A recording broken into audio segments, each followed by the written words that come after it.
वो चीजें वहां धीरे धीरे कोशिश होती है कि फॉलो कराई जाए या फिर व्यवहारिक उनमें किया जाए या फिर जमीन पर उतारी जाए। तो क्या इस नजरिए से भी इस बयान को, संघ प्रमुख मोहन भागवत के इस बयान को देखा जा सकता है और क्या क्या इसके पहलू हो सकते हैं, ये समझने की हम आज अपनी इस चर्चा में, महाडिबेट में कोशिश करेंगे। 3 खास मेहमान हमारे साथ चर्चा में जुड़ रहे हैं। बीजेपी प्रवक्ता पंकज चतुर्वेदी जी हमारे साथ हैं, स्वागत है आपका पंकज जी। पूर्व विधायक कांग्रेस शैलेंद्र पटेल जी हमारे साथ हैं, शैलेंद्र जी आपका भी बहुत स्वागत है। और वरिष्ठ पत्रकार दिनेश निगम त्यागी जी हमारे साथ हैं, आपका भी बहुत स्वागत है सर। दिनेश जी आपके पास ही चर्चा के लिए आऊंगा। क्या वाकई, एक सवाल तो पहला यही है कि क्या वाकई जिसका जिक्र कर रहे हैं मोहन भागवत जी कि वर्ण व्यवस्था अतीत की बात हो गई है, अब भूल जाना चाहिए, इसे नकार देना चाहिए, वाकई ऐसा है क्या अभी? जी, ये भागवत जी ने जो कहा है कहने के लिए अच्छा लगता है, कहने की बात अलग है, प्रयोग में लागने की प्रैक्टिकल बात अलग है जी। ये बात सही है कि धीरे धीरे जाति प्रथा खत्म हो रही है, कम हो रही है, लोग आपस में मिल रहे हैं, गांव में भी अपेक्षाकृत कम छुआछूत की शिकायतें मिल रही हैं। लेकिन ये बात करने से नहीं बनेगी, इसको प्रयोग में लाना होगा, अपने आचरण में लाना होगा। जैसे आपने देखा होगा, संघ के लोग हों, भाजपा के लोग हों या दूसरे दलों के लोग हों, वो दलितों के घरों में जाके खाना खाते हैं, बिल्कुल दलितों के यहाँ भोजन करते हैं, फोटो शूट होते हैं, वीडियो बनते हैं, सोशल मीडिया में प्रचार होता है उनका कि आज दलितों के यहाँ खाना खाया। इससे काम नहीं चलेगा भाई। उन दलितों को आप अपने घर बुला के अपनी रसोई में बैठा के साथ में खाना खाइए ना।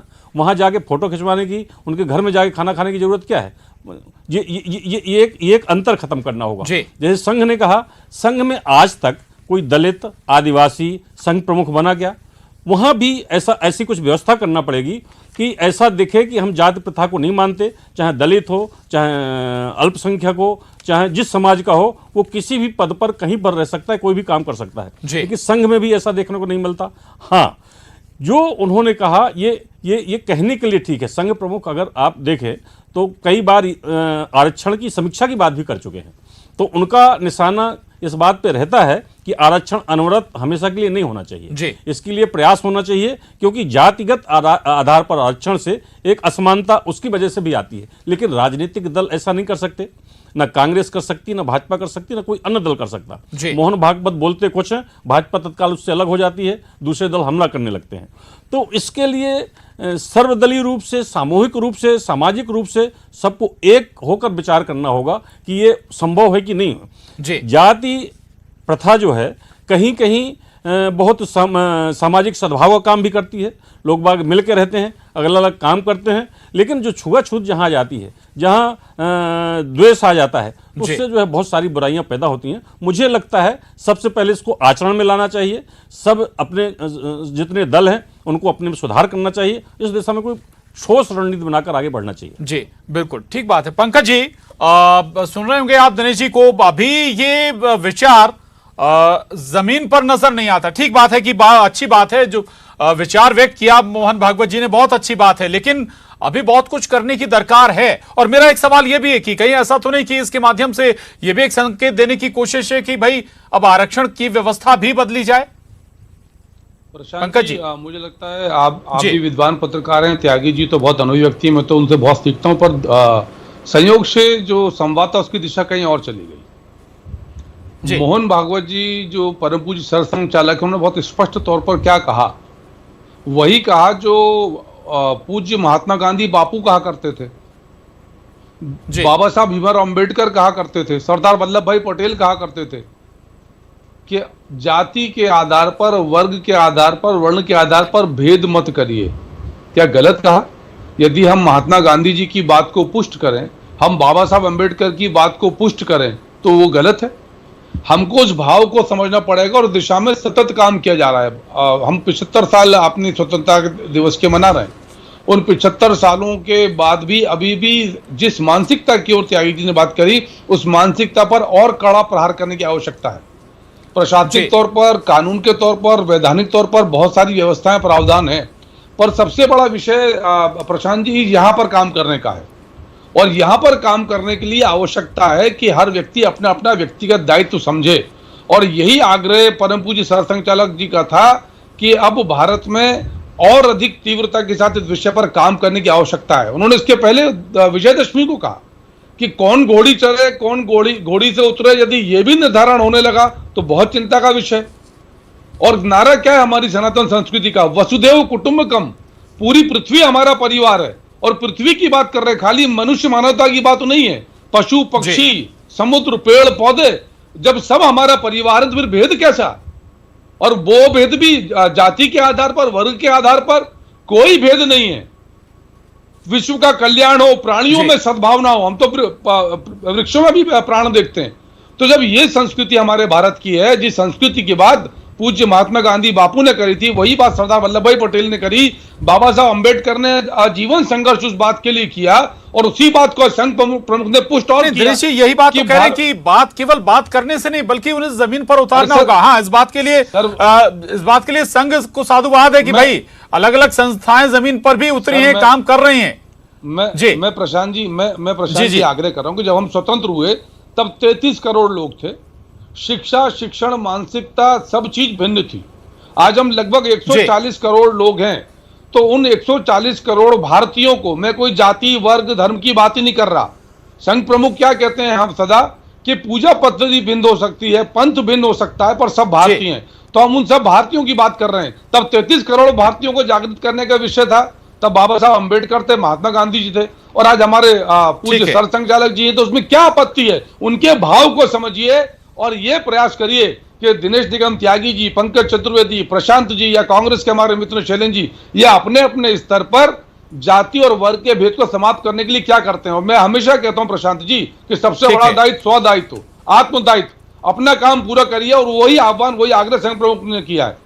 ठीक है शैलेंद्र जी, ये अगर ऐसी कोशिश है, कोई ऐसा बयान भी आता है तो कांग्रेस बहुत ही ज्यादा अग्रेसिव हो जाती है। डॉक्टर गोविंद सिंह को हम सुन रहे थे, वो कह रहे हैं कि भाई संविधान बदलने की कोशिश करती है बीजेपी, संघ जो उनके विचार हैं वो संविधान में डालना चाहते हैं। देखिए, दोनों विषय अलग अलग हैं। हम दोनों विषय को मिलाएंगे तो शायद से विषय से भटक जाएंगे। आरक्षण विषय अलग है और वर्ण व्यवस्था समाप्त होने का विषय अलग है।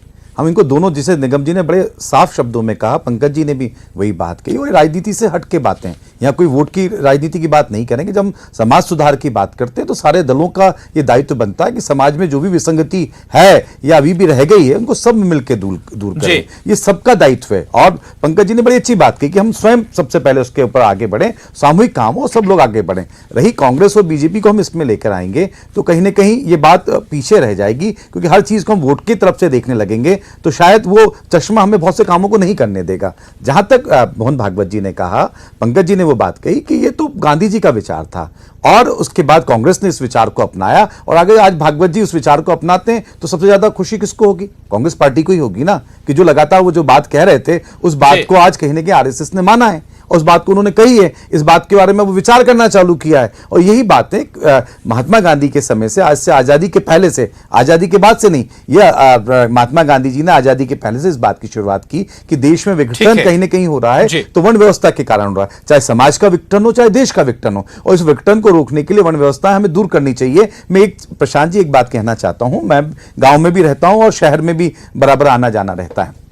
ये व्यवस्था जब भी बदलेगी जब हम शिक्षा का सही स्तर पर हम लेकर जाएंगे, शिक्षा को नीचे तक लेकर जाएंगे, लोगों के मन मस्तिष्क में इस बात को बैठाएंगे, तो ये व्यवस्था दूर होगी। कहने या करने से इसमें कुछ भी नहीं होगा। तमाम प्रयास होते हैं समय समय पे। प्रशांत जी एक सेकंड, तमाम कार्यक्रम समय समय पे होते हैं और सारे दल करते हैं, चाहे कांग्रेस भी करती है, बीजेपी भी करती है, आरएसएस अपने आप में एक संगठन है, वो करता है। लेकिन जब तक हम आम जनता को, आम इंसान को, हर जगह रहने वाले इंसान को इस तरह की जागृति लेकर नहीं आएंगे, उस तरह की शिक्षा का स्तर हम नीचे तक नहीं ले जाएंगे, मुझे नहीं लगता कि आज भी जो मोहन भागवत जी कह रहे हैं या जो गांधी जी कहा करते थे वो बात कहीं ना कहीं पूरी हो पाएगी। ठीक है शैलेंद्र जी, जहां तक आरक्षण का आप कह रहे हैं कि दोनों अलग मसले हैं, मेरे लिहाज से ये दोनों एक मसले हैं। अगर जाति व्यवस्था अलग होगी तो फिर वो आरक्षण वाली व्यवस्था भी बदल जाएगी ना। देखिए भाई फिर तो एक वर्ग रह जाएगा। भाई जाति आधारित, जब आपने आरक्षण व्यवस्था जाति आधारित शुरू की, भाई और क्या तरीका है बताइए ना मुझे। प्रशांत जी, आरक्षण का, देखिए आरक्षण के ऊपर जाएंगे तो मैं आपको 2 मिनट में समझाने का प्रयास करूंगा। आरक्षण की व्यवस्था क्यों लाई गई, संविधान में ये बात क्यों आई गई, हम वहां पे जाए ना। आरक्षण उस समय की इसलिए जरूरत थी कि बहुत सी जाति के लोग उस समय कहीं ना कहीं पीछे रह गए थे इन वर्ण व्यवस्था के कारण, और उनको आगे लाने का कहीं न कहीं आरक्षण के अलावा कोई और रास्ता नहीं था जिसके माध्यम से उनको आगे ला सकते थे। आज भी देश में बहुत से लोग बहुत पीछे हैं। आधार तो जाति था ना। देखो प्रशांत जी, फिर मैं आपसे कहना चाहता हूं, आपकी बात मैं समझ रहा हूं, आधा जाति था, तो वही जातियां तो पीछे रह गई थी जिनको आरक्षण दिया गया। ऐसा तो नहीं, सामान्य लेवल पे आ गए ना, तो फिर वो चीजें। देखिए, इसके लिए आपको अलग से हमें कहीं नहीं बहस करेंगे। पंकज जी बोलिए। देखिए प्रशांत जी, मैं फिर आपसे आग्रह कर रहा हूं कि आप संयोग से दोनों विषयों को एक करने का प्रयास कर रहे हैं। संघ प्रमुख ने जो कहा, उनका आशय बहुत स्पष्ट है कि जाति, वर्ग, वर्ण भेद के आधार पर जो भेदभाव समाज में मानसिक रूप से व्याप्त है, जो भेदभाव की मानसिकता, उस पर प्रहार करना है। आरक्षण का रक्षण करना, न केवल संघ, भारतीय जनता पार्टी जो भी इस देश में है वो उस आरक्षण का रक्षण करेगा, क्योंकि अभी जिस प्रकार का उत्थान और परिवर्तन हम चाहते थे उन वर्गों के प्रति जिनके उत्थान की आवश्यकता वो अभी संपूर्ण नहीं हुआ है, वहां और काम करने की आवश्यकता इसलिए कार्य कर रहे हैं। इसलिए श्रद्धेय सरसंघचालक जी ने कहा, और उनकी बात को समझिए, वो उस मानसिकता पर प्रहार करने की बात कर रहे हैं जो समाज में जाति के आधार पर भेद उत्पन्न करती है। आरक्षण अलग विषय, जाति व्यवस्था समाप्त की बात नहीं है। जाति व्यवस्था के आधार पर किसी के मन में जो द्वेष है, भेदभाव है, उस पर प्रहार करने की बातचीत है। ये आरक्षण का विषय नहीं है। आरक्षण का रक्षण भारतीय जनता पार्टी और संघों, चलिए ठीक है, आपके लिहाज से हो सकता है कि आरक्षण का विषय ना हो। दिनेश जी, मैं फिर ठीक है, मैंने आपका मत अपनी जगह हो सकता है, साहब अपनी जगह आपका, पंकज जी मत हो सकता है। दिनेश जी, क्या संघ प्रमुख आर्थिक तौर पर आरक्षण की बात नहीं करते रहे? और अगर ये व्यवस्था लागू होती है तो मुझे बताइए ना कि फिर किस बिहाव पर आरक्षण होगा, कैसे आप जातियों को जाति आधारित आरक्षण देंगे? क्या व्यवस्था में बदलाव नहीं होगा? क्या दोनों को कोरिलेट नहीं किया जाना चाहिए क्या? देखिए प्रशांत जी, क्या है जी, ये जो जैसे पंकज जी और शैलन जी कह रहे हैं, वो अपने ढंग से अपनी बात कर रहे हैं। जैसा मैंने पहले ही कहा, मजबूरी हो सकती है उनकी पार्टी का। ये मैंने पहले ही कहा था, आरक्षण एक मिनट साफ तौर पर अगर संघ प्रमुख आरक्षण की बात करें ना, तब भी भाजपा और कांग्रेस को लोग संघ प्रमुख का समर्थन नहीं करेंगे। ये राजनीतिक मजबूरी है, लेकिन आपको संघ प्रमुख को अलग नजरिए से देखना पड़ेगा। जब से संघ प्रमुख ये थोड़ा अलग है, ये कह रहे हैं हमें पीछे की चीजें छोड़ देना चाहिए, आगे बढ़ना चाहिए। ये पहले संघ प्रमुख हैं जो मस्जिद चले गए, ये पहले संघ प्रमुख हैं, छत्तीसगढ़ में थे, भूपेश बघेल ने कहा कि उनको अहिल्याबाई के मंदिर में भी आना चाहे तो अहिल्याबाई के मंदिर में चले गए। ये पहले संघ प्रमुख हैं जिन्होंने आरक्षण की समीक्षा की बात की और अभी कहा कि भाई जाति पाति से दूर होना चाहिए, जाति सबसे बुराई है, जाति देश को आगे बढ़ने में बाधक है। तो इस मामले में संघ प्रमुख का बहुत ज्यादा राजनीति से लेना देना नहीं है, भले वो भाजपा की मात्र संस्था है वो।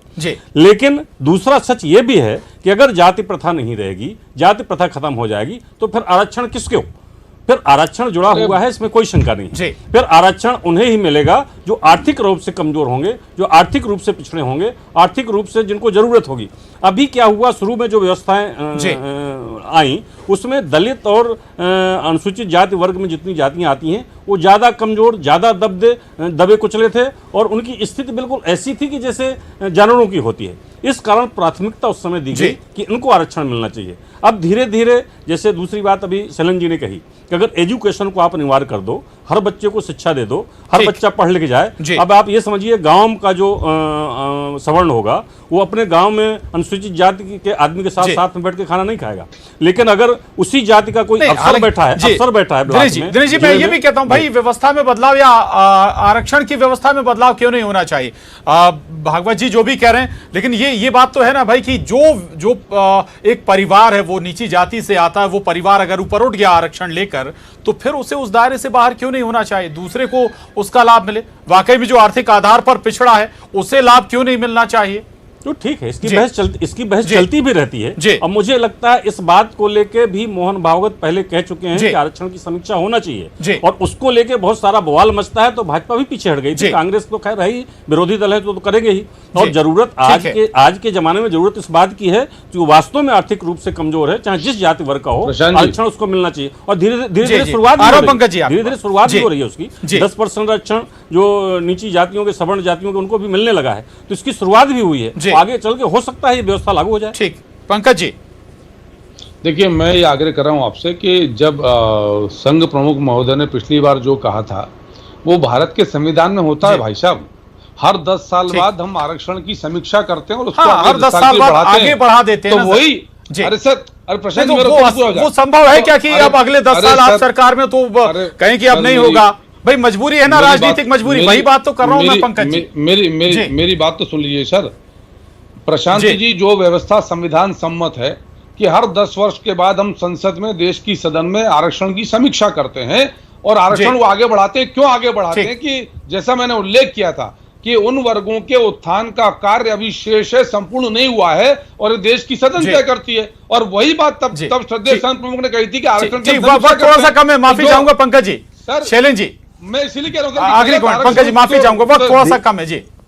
जी देखिए प्रशांत जी, आज भी हमें बहुत सा काम इस और करने की आवश्यकता है और आरक्षण विषय अलग है और समय समय पर इस पर चर्चा होना चाहिए। देखिए चर्चा होना अलग विषय है, लागू होना अलग विषय है। कोई चीजें कमी मैं एक बात कहना चाहता हूं प्रशांत जी, एक बात ठीक है, आरक्षण ऐसा मसला है, शायद आप लोगों को किसी भी सियासी दल को बोलने में या अपना पक्ष रखने में दिक्कत हो सकती है, बिल्कुल मानता हूं, लेकिन चर्चा होनी चाहिए, ये बड़ा स्पष्ट है। बहरहाल माफी चाहूंगा, वक्त की कमी है। दिनेश जी, शैलेंद्र जी, पंकज जी, बहुत शुक्रिया आप लोगों का चर्चा में शामिल होने के लिए। महा डिबेट में बस इतना ही।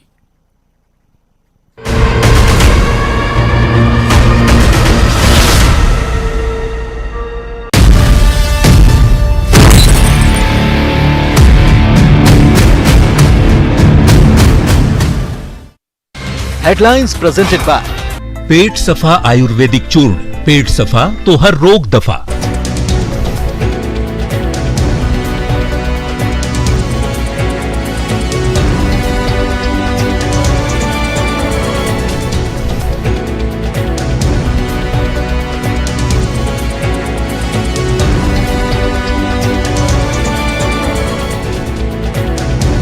हेडलाइंस प्रेजेंटेड बाय पेट सफा आयुर्वेदिक चूर्ण, पेट सफा तो हर रोग दफा।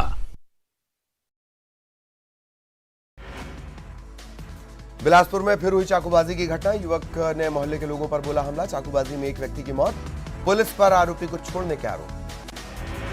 दंतेवाड़ा में 5 लाख के इनामी नक्सली ने किया सरेंडर, मलांगीर एरिया कमेटी का सदस्य था लखमा, हत्या के कई मामलों में था wanted.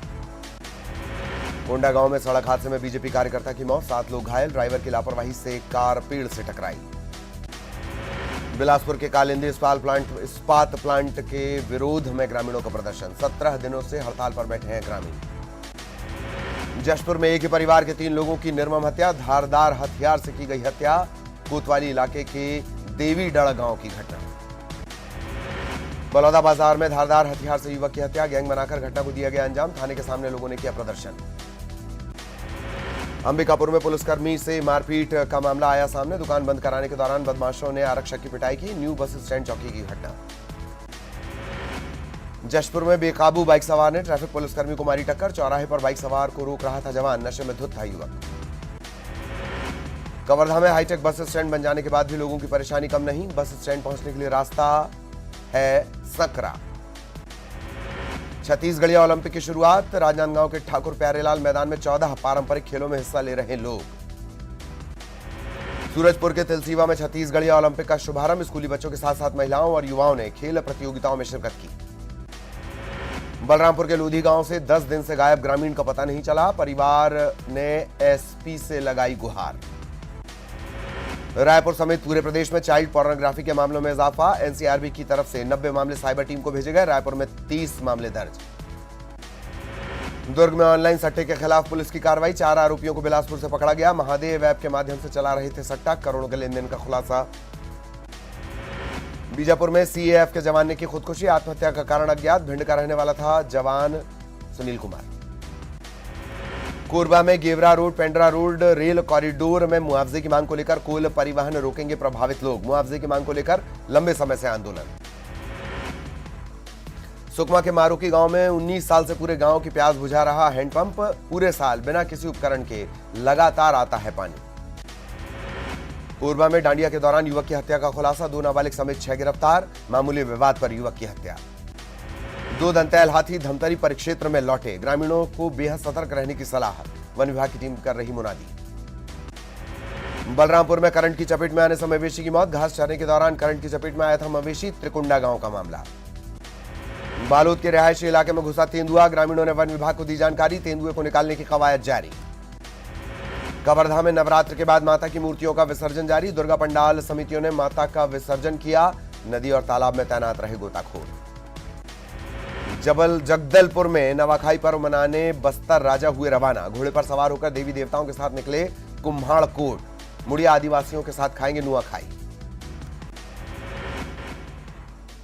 Malegaon blast case Bhopal सांसद साध्वी प्रज्ञा ठाकुर मुंबई की एनआईए कोर्ट में पेशी। सुनवाई के दौरान प्रज्ञा के वकील और एटीएस अधिकारी में नोकझोंक।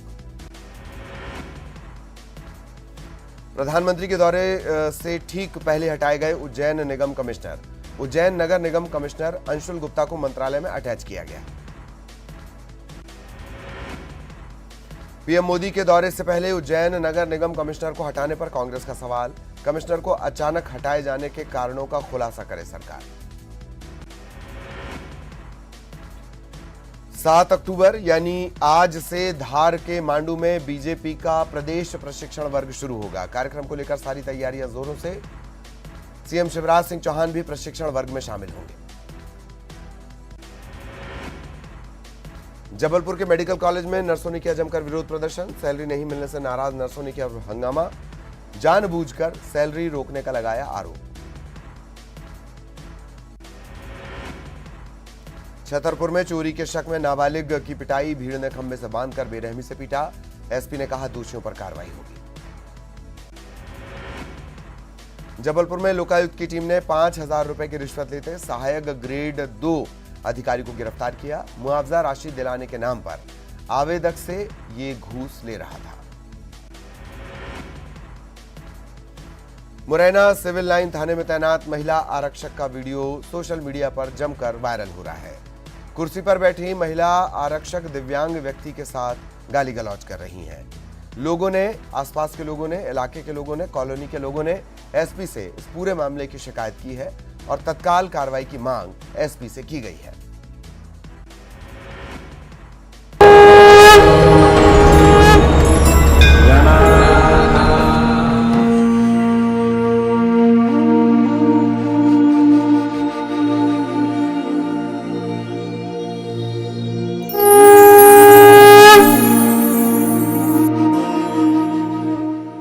आकाशे तारकम लिंगम पाताले हाटकेश्वरम मृत्युलोके महाकालम लिंगत्रयम नमस्तुते। यानी कि आकाश में तारक लिंगम, पाताल में हाटकेश्वर और मृत्युलोक में महाकाल सर्व विराजमान है। इनको हम नमन करते हैं। नमस्कार। इस वक्त हम मौजूद है उज्जैन में महाकाल कॉरिडोर में, जिसका उद्घाटन प्रधानमंत्री नरेंद्र मोदी 11 अक्टूबर को करने वाले हैं। लेकिन उससे पहले न्यूज़ 18 की टीम मौजूद है उसी कॉरिडोर में, जिसकी भव्यता के चर्चे आज पूरे देश में नहीं बल्कि दुनिया में हैं। आइए आपको लेकर चलते हैं इस कॉरिडोर की पवित्र यात्रा पर।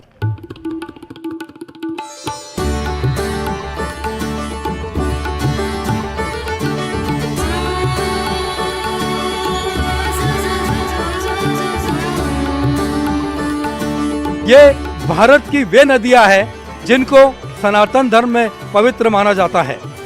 वो गंगा हो, जमुना हो, सरस्वती हो, इन नदियों के प्रतीक यहाँ पर उकेरे गए हैं। और यही वो नंदी गेट है जहाँ से 11 अक्टूबर को प्रधानमंत्री नरेंद्र मोदी महाकाल कॉरिडोर का लोकार्पण करेंगे।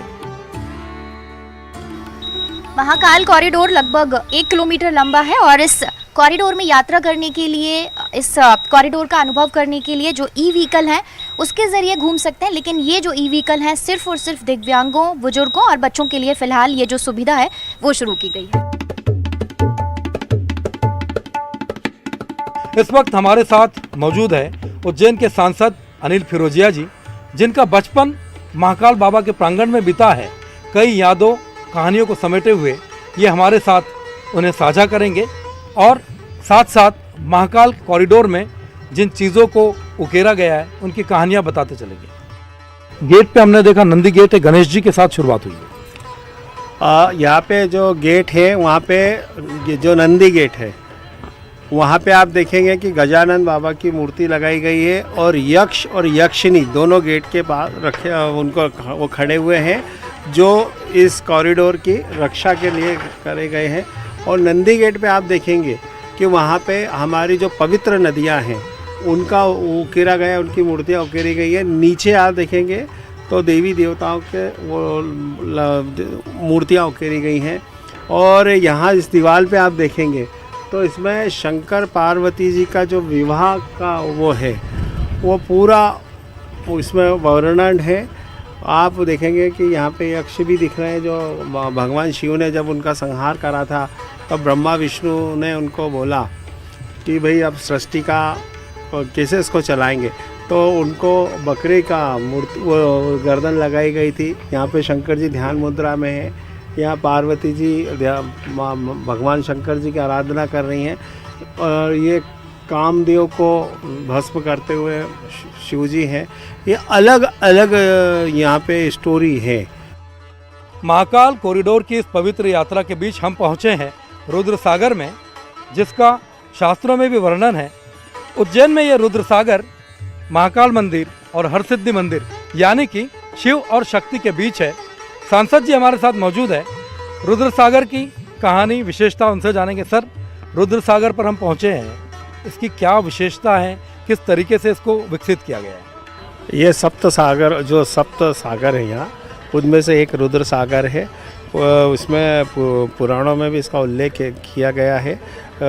उस ज़माने में देवी देवता यहाँ स्नान करके बाबा महाकाल के दर्शन करते थे और रुद्र सागर से ही लगा हुआ माँ हरसिद्धि जो शक्तिपीठ है, माँ हरसिद्धि है। और उसी के पीछे अगर अपन चलेंगे तो माँ शिप्रा बहरी कलकल छलछल माँ शिप्रा मैया है। तो इसका एक अपना अलग महत्व है और इसका भी आप देखेंगे तो इसको भी विकसित किया गया है। इसकी छटा आप देखेंगे कितनी बढ़िया हो रही है और ये टापू का भी निर्माण किया गया है। अभी दूसरे फेस में यहाँ से एक ब्रिज भी बनाया जाएगा जो सेकंड फेस में। शास्त्रों में वर्णन है कि स्वर्ग के देवता भी स्नान करने रुद्र सागर में आया करते थे। तो धीरे धीरे जिस तरीके से इसको विकसित किया जाए, अभी आपने टापू की बात की है, तो प्रकृति के और आध्यात्मिकता के सबके दर्शन रुद्र सागर में मिले। बिल्कुल रुद्र सागर में आप देखेंगे कि इसका स्वरूप कैसा निखर के आया कि पक्षियाँ परिंदे ये सब, और शाम को और सुबह अगर आप आएंगे सुबह या शाम को तो इसका अलौकिक एक वातावरण आपको यहाँ दिखेगा। पक्षियाँ परिंदे ये सब ये टापू बनने और इससे कारण बहुत ज़्यादा इसमें वो आने लग गए हैं। तो एक आनंद का जो है महाकाल में, उज्जैन में आनंद भयो जय महाकाल की, तो वो यहाँ पे आपको नज़र। मेरे ठीक पीछे आप देख सकते हैं कि भगवान शिव के जो प्रतीक माने जाते हैं, त्रिशूल, डमरू, सर्प और चंद्रमा, उसके प्रतीक के आपको यहाँ पर दर्शन होंगे। लेकिन जो सबसे आकर्षक और सबसे भव्य जो नज़ारा आपको दाखिल होने के साथ ही नज़र आएगा वो है भगवान शिव के कमल ताल में विराजित होने का। कमल ताल में यानी कि कमल के फूलों के बीच जो तालाब बना हुआ है उसके बीचों बीच आपको भगवान शिव की विशाल प्रतिमा देखने को मिलेगी। तो यहाँ पर पानी छोड़ा जा रहा है तालाब में। यहाँ पर जब कमल खिलेंगे आकर्षक लाइटिंग होगी और जब फाउंटेन से पानी छोड़ा जाएगा तो वो नज़ारा देखने लायक होगा। तो जो श्रद्धालु महाकाल कॉरिडोर में दाखिल होंगे उनको दाखिल होने के साथ ही नंदी द्वार से लगे हुए भगवान शिव के इस विशाल जो प्रतिमा है उसके दर्शन होंगे।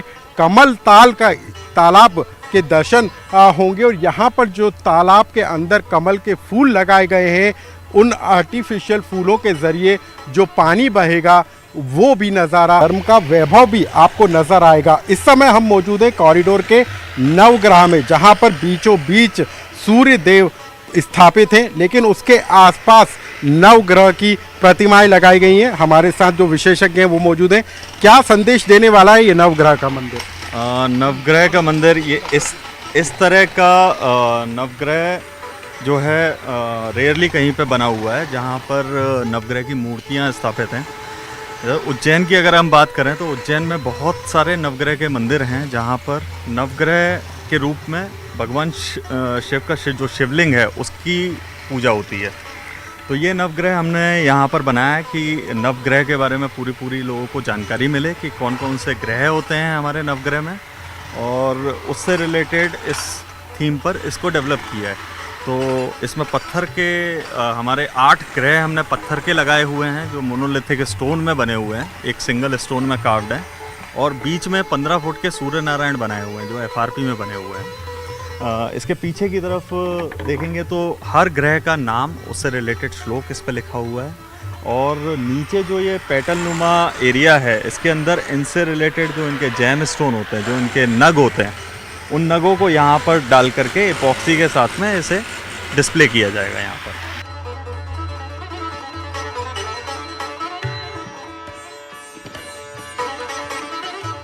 महाकाल कॉरिडोर में धर्म, आस्था और भक्ति का वैभव भी नजर आएगा, लेकिन कई तरह की दिलचस्प कहानियां भी आपको नजर आएंगी। एक तरफ जहां भव्य द्वार बनाया गया है, लेकिन उसके अलावा एक और ऐसा द्वार है जहां से आपको दाखिल करने पर भगवान शिव के पुत्र गणेश और कार्तिकेय के भी दर्शन होंगे।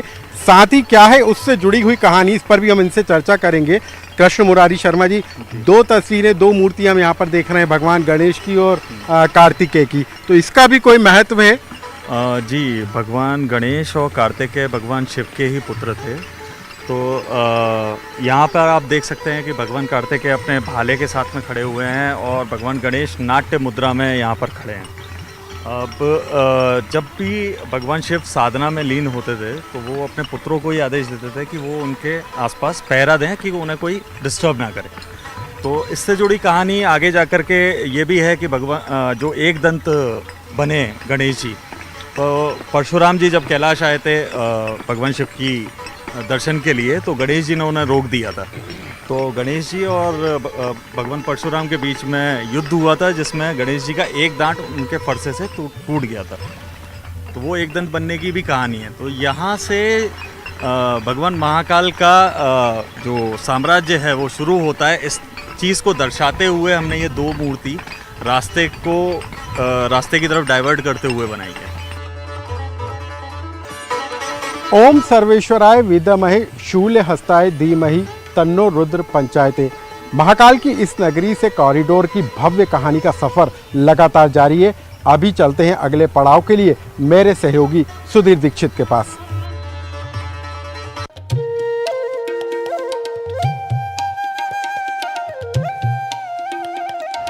महाकाल कॉरिडोर की यात्रा के दौरान इस वक्त हम पहुंचे हैं जहां पर गजासुर के वध का चित्रण किया गया है। आप देख सकते हैं महाकाल कॉरिडोर के इस पड़ाव में हम यहाँ पर मौजूद हैं। आपने देखा है कि गजासुर का जो वध किया गया था उसका चित्रण है। आप देख सकते हैं यहाँ पर भैरव के जो 9 स्वरूप है, उन स्वरूपों का कितना सुंदर चित्रण किया गया है। चाहे बटुक भैरव हो, क्रोध भैरव हो, संहार भैरव हो या फिर श्री रुरु भैरव, आप देख सकते हैं कि किस तरीके से यहाँ पर भैरव के स्वरूपों का वर्णन किया गया है। महिषासुर के पुत्र गजासुर की कहानी का जहाँ तक सवाल है, उसके बारे में बताया जाता है कि महिषासुर का जब मर्दन किया था माँ ने, तब उसके पुत्र गजासुर ने पिता के वध से बेहद खफा था, बेहद वो नाराज और बेहद संतप्त था। इसके बाद उसने खुद का अमर हो जाने के लिए कठोर तपस्या की और इस तपस्या के दौरान उसने ब्रह्मा जी से ये वर प्राप्त कर लिया कि वह अमर रहेगा। लेकिन अमरता के इस वरदान के बीच वो भारी उत्पात करने लगा, लेकिन उससे छुटकारा प्राप्त करने के लिए देवता ने शिवजी से प्रार्थना की। शिवजी ने देवताओं के सनिरोध को स्वीकार कर लिया और अपने त्रिशूल से गजासुर का संहार कर दिया। जब गजासुर का संहार हुआ तो सारे देवतागण प्रसन्न हो गए और अपने स्थान पर चले गए और कहा जाता है कि उसी के बाद इस संसार ने शुभत्व प्राप्त कर लिया। आप देख सकते हैं कि इन 9 स्वरूपों में एक भीषण भैरव है और एक चंड भैरव है और एक है असितांग भैरव। इस वक्त हम जहाँ खड़े हैं ये भैरव का कपाल भैरव स्वरूप आप देख रहे हैं, जो शिव का एक स्वरूप माना जाता है। इस वक्त हम पहुँचे हैं जहाँ पर गजासुर का वध का चित्रण किया गया है। महाकाल कॉरिडोर के इस सफर में इस पड़ाव के बाद आपको लिए चलते हैं अगले पड़ाव की तरफ।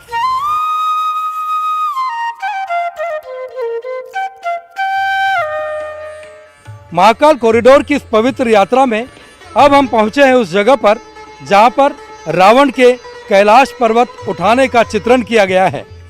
शास्त्रों में इस कहानी के बारे में बताया जाता है कि रावण को अपनी शक्ति पर बहुत घमंड था। जब उसने ये सोचा कि शिव भक्त होने के नाते शिव को क्यों ना मैं अपनी लंका में ले आऊं, क्योंकि मैं सोने की लंका में रहता हूँ, मुझ में अपार शक्ति है, तो वो शिव जी को लेने कैलाश पर्वत पहुँच गया। इसी कहानी का यहाँ पर वर्णन किया गया है। जब वो शिव जी को लेने कैलाश पर्वत पहुँचा तो रावण से रास्ते में नंदी ने प्रणाम किया, लेकिन अहंकारी रावण ने उसका कोई जवाब नहीं दिया। जब उनसे पूछा कि आप यहाँ क्यों आए हो, तो रावण ने कहा कि मैं तो शिव को लंका ले जाने आया हूँ। तब नंदी ने कहा कि भगवान शिव को उनकी इच्छा के विरुद्ध कोई भी कहीं भी नहीं ले जा सकता। तब रावण ने कहा कि अगर वो नहीं माने तो मैं पूरा कैलाश पर्वत उठाकर ले जाऊंगा। इसी का चित्रण महाकाल कॉरिडोर में आप देख रहे हैं। रावण की इस प्रकृति का या इस स्वरूप का चित्रण दुनिया में शायद ही कहीं पर आपने देखा होगा। लेकिन कैलाश पर्वत को उठाने के लिए रावण ने जैसे ही अपने हाथ लगाए, भगवान शिव ने अपने अंगूठे से उसको दबाना शुरू किया और रावण रसातल में जाने लगा। सब जगह हड़कंप मच गया। आखिर घबरा कर रावण ने क्षमा मांगी और शिव तांडव की रचना की। बताया जाता है कि यही वो घटना है जिसके बाद रावण ने प्रसिद्ध शिव तांडव की रचना की थी। अब आपको लिए चलते हैं अगले पड़ाव पर, जहां पर हमारी सहयोगी रंजना एक नई कहानी लेकर मौजूद है।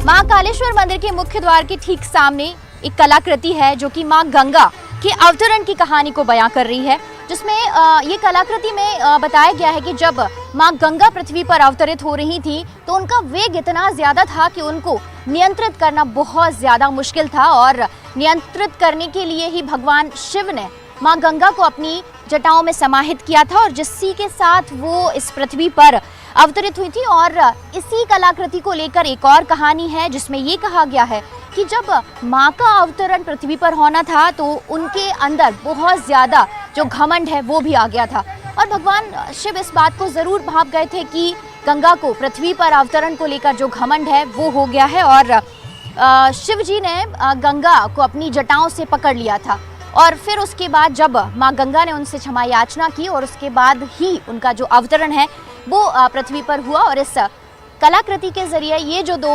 कहानियां हैं उससे आम जो दर्शक हैं, जो आम लोग हैं, वो रूबरू हो सकेंगे और माँ गंगा के अवतरण की कहानियों को जान सकेंगे और समझ सकेंगे।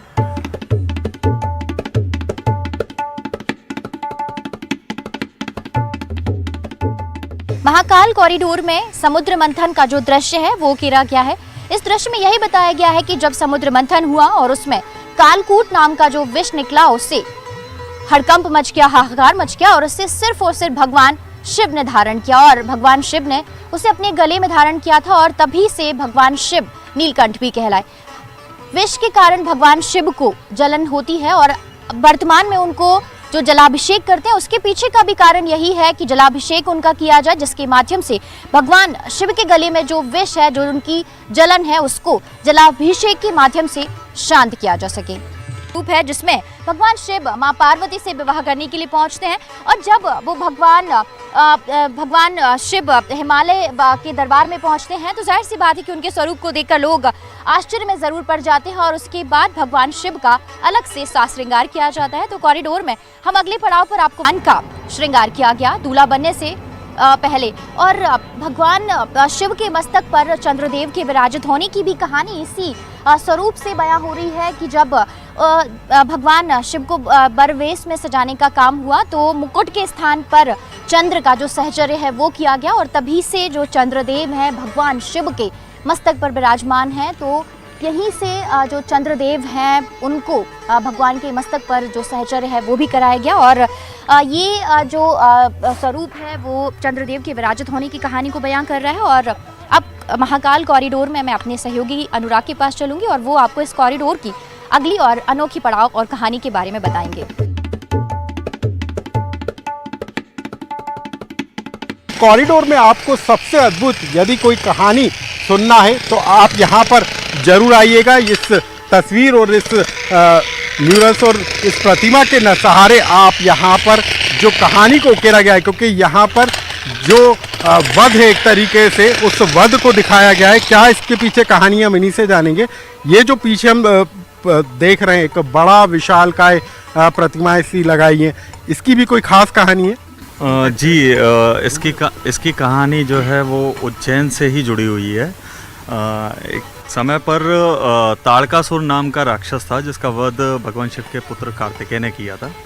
तो बदला लेने की मंशा से उसके जो 3 पुत्र थे जिन्हें ताड़कासुर, बाद में उनका नाम ताड़कासुर पड़ा, उन्होंने ब्रह्मा जी की तपस्या की, उनसे वरदान में उन्हें 3